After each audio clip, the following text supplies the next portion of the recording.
Hi guys, welcome to this video about the question if such face moisturizer with built-in sun protection are waterproof.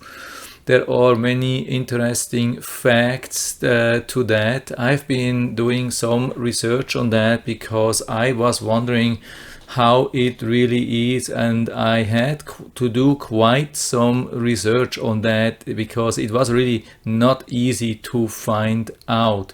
So here we have the L'Oreal Skincare Men's Expert. We have also here another thing, the NIVEA Men's Energy Lotion SPF15. Here we have another L'Oreal Paris Skincare Men's Expert Hydra Energy, whatsoever. So there are many similar of these moisturizers, skin creams, skin lotions and so on. I'm concentrating a little bit on the men's products, but there are definitely women's products which are similar. So when we look at the labels, we find the following here. There are some pictures, and here we see this. It says, there are a couple of words which are difficult to pronounce, like the avobenzone or homosalate, octisalate, octocrylane, whatsoever. And it says sunscreen. It's a little bit difficult to click on that. Here we can see that. That's active ingredients, and that's all sunscreen.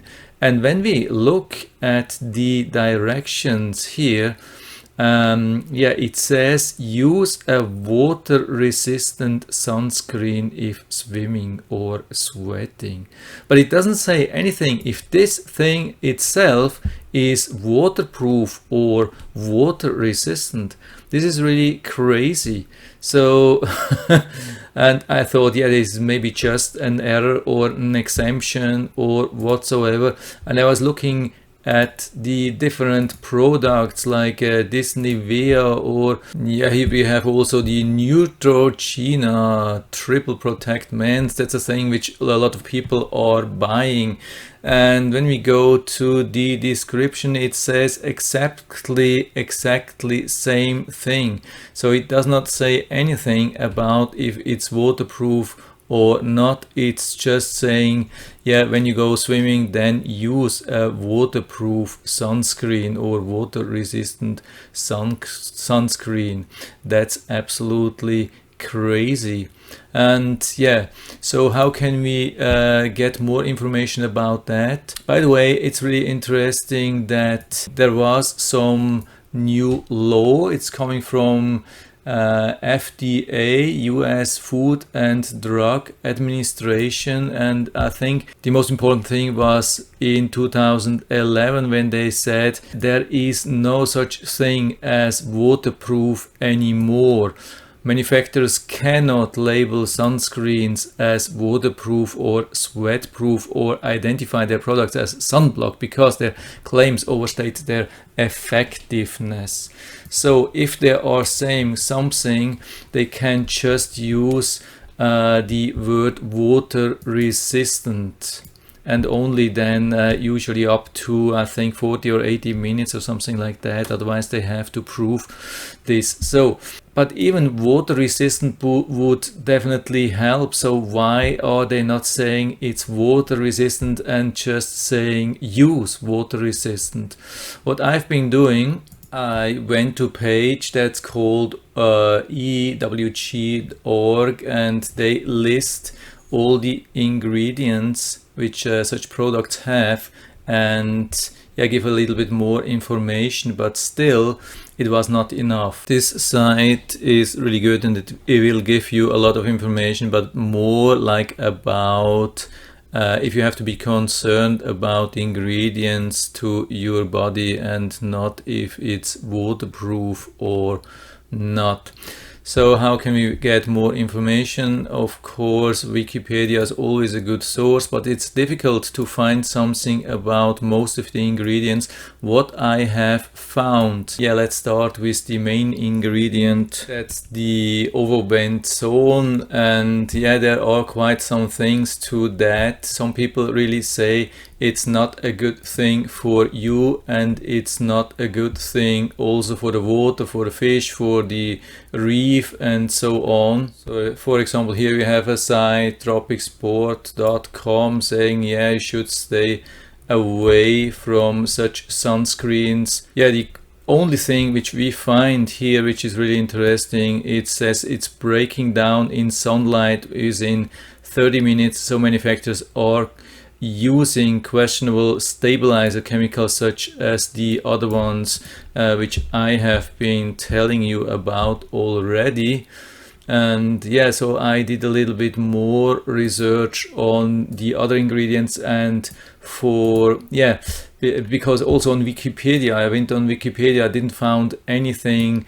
The only thing which I have found regarding water resistance was the octocrylane, and here we find that it's saying yeah, the etulexanol or whatever portion is a fatty alcohol adding emollient and oil-like water resistant properties.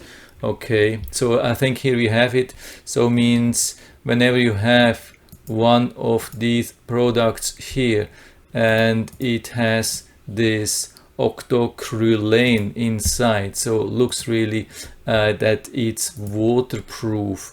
And yeah, I was almost sure but not 100%, so I decided to contact some of the manufacturers, and I got at least one reply, and that was from Neutrogena Triple Protect, and it was really super difficult to get an answer. I mean, my first inquiry was answered like exactly like the thing what they are saying, you know, on the back, namely that you have to use waterproof sunscreen.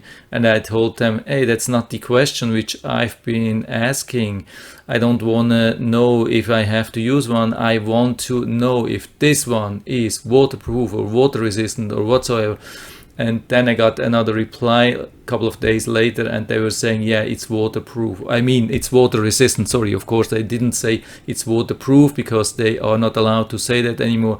But they were saying it's water resistant. And so I think we can, with really good certainty, say that all these things which have these ingredients, they are water resistant. So is it good or is it bad? I mean, it's good regarding you can put it on and be more or less safe, at least for a couple of hours. Then you have to reapply based on sweating and swimming, otherwise it will probably last the whole day. But anyway, I highly recommend to reapply anyway after a couple of hours. But it's positive regarding the protection, but of course it's negative regarding the impact on your body, because all these things are chemical sunscreens, and they go into your body and they will stay for quite some time, and they can change like your hormones and so on. So a lot of people have been questioning these ingredients, especially regarding pregnancy and long-term usage. So, but if you're not using it every day, yeah, I think that should be fine. But if you're using this as a daily moisturizer, yeah, I don't know, if you're not, especially if you're not using actually sunscreen, maybe I would add another one which doesn't have any sunscreen, or is just like mechanical sunscreen, and have this one when you are going outside for like sports, swimming, whatsoever. So that's it for now. I hope I was able to help you a little bit with that. If you have any questions or comments, just write to the comment section below, and I'm always happy to talk about these things. And if you like the video, give me a thumbs up, subscribe my channel. Thanks for watching, and see you next time.